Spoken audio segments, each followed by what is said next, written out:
It was great to hear these testimonies this morning. Last night was wonderful.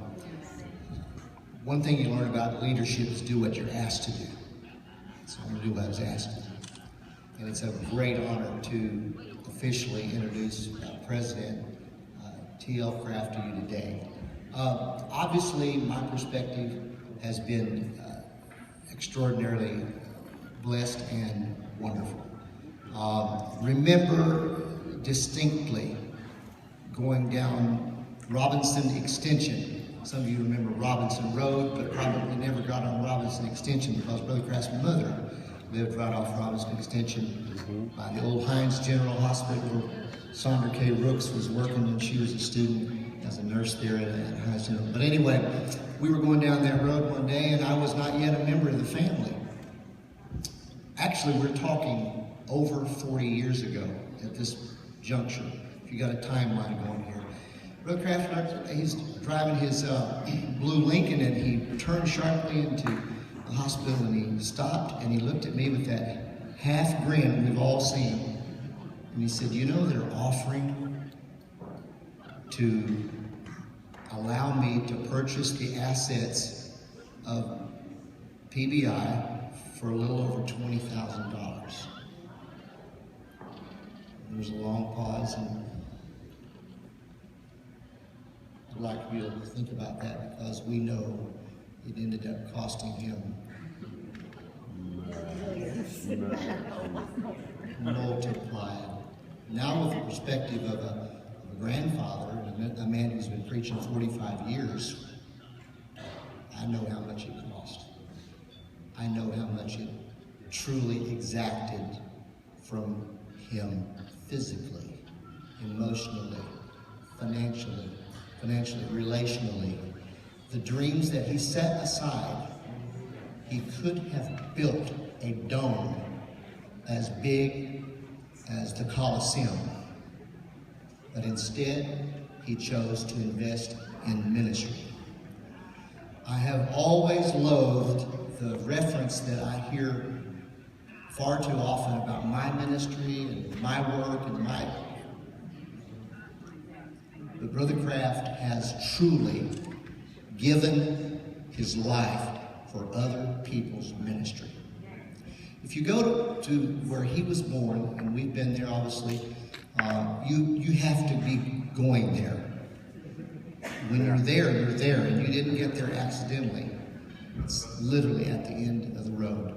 But he came out of that obscurity, and the Lord chose him to affect all of our lives in a magnificent, lasting, eternal, powerful way.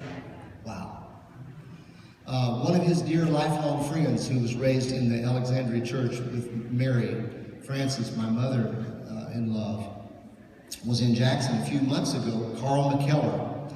And Brother McKellar was telling me about this after he left Jackson, and they had played golf 4 or 5 days, and he said, Mark, he said, we were going through a busy intersection in Jackson. He said, Brother Craft was trying to get through the traffic, and he's trying to navigate to where he was going, and he said he turned right straight into, in the wrong way, and he said people were coming at us, and he said, Brother McCullough said, I said, you can't do that. And he said, Brother Craft, stop with all that traffic. He said, yes, I can, but I won't.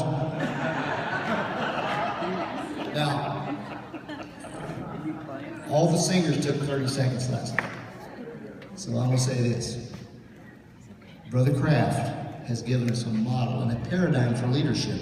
Your ministry will ultimately be designed by what you won't do. I stop right here.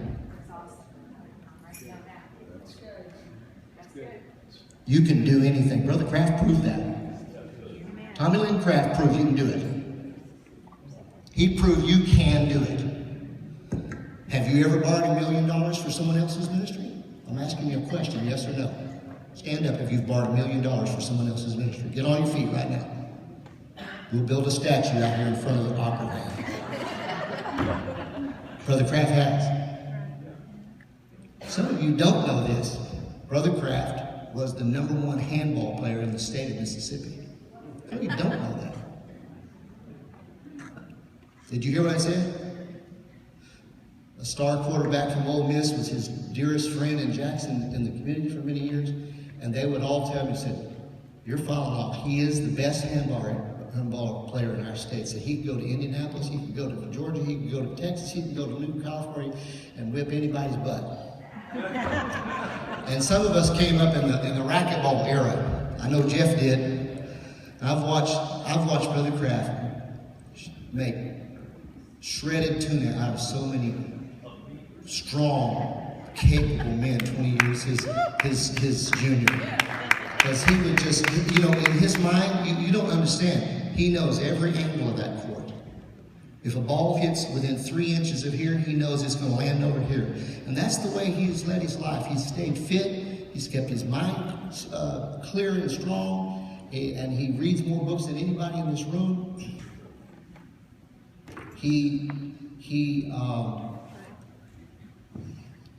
I took him the first time he went on a ski slope. He came right down the slope. 3 years later, no exaggeration, he wanted to go ski. It was during the Christmas holidays. He was weary of all the things that were going on and all the pressures of leadership. He said, "I'm leaving." And some of the family couldn't go. And he said, "I said I'm leaving."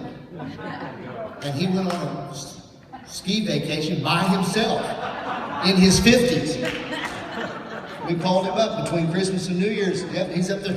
He said, "I'm up here, I'm enjoying the fire and the hot chocolate. Y'all couldn't make it. Too bad you couldn't be here."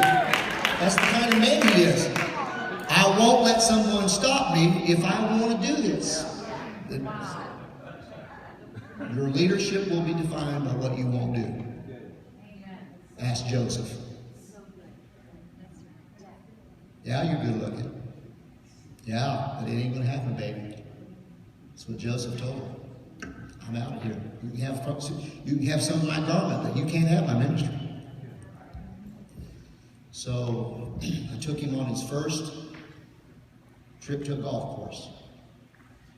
He parred his first hole of golf. He can do it. If to know Tommy Kraft, to know Brother Kraft is to know a world of possibility. To know him is to know a world of no impossibilities. He doesn't think the way other people think. He says, "Yes, you can do this. You can do this." Look at the people he hires. He hires people who are creative, who are strong, who are even stronger than him in some area, because that's what great leaders do. Great leaders are not intimidated by people. They love people. They admire people. They celebrate diversity. And I'm here to tell you, if you want to ask him about anything, he can converse intelligently on any subject because he is alive and relevant, and he's not passé. On a personal note, don't let anybody denigrate this part of your heritage.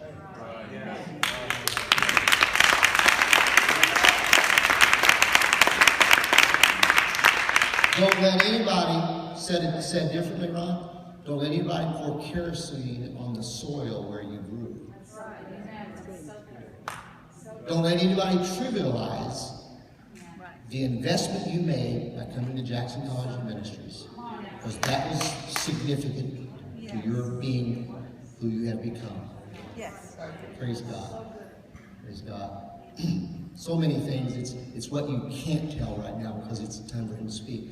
But so many memories, so many, just a kaleidoscopic array of things that are tumbling through my mind, trying to come out, and I can't say it. But I will. But this is a microcosm.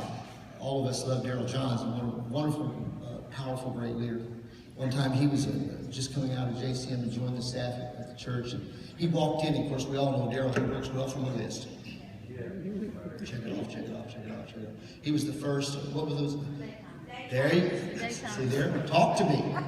Oh, I think he went the toilet in the daytime. I think he slept with one under his pillow. But anyway, that's a compliment, by the way.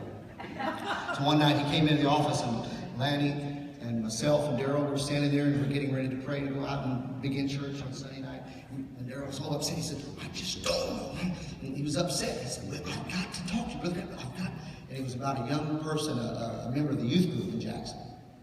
And here it is, we're getting ready to go out and have church, and we're standing there, Brother Kraft standing there with the door, office open, and he's sitting there, and I said, Brother Kraft said, I just don't, what are we going to do?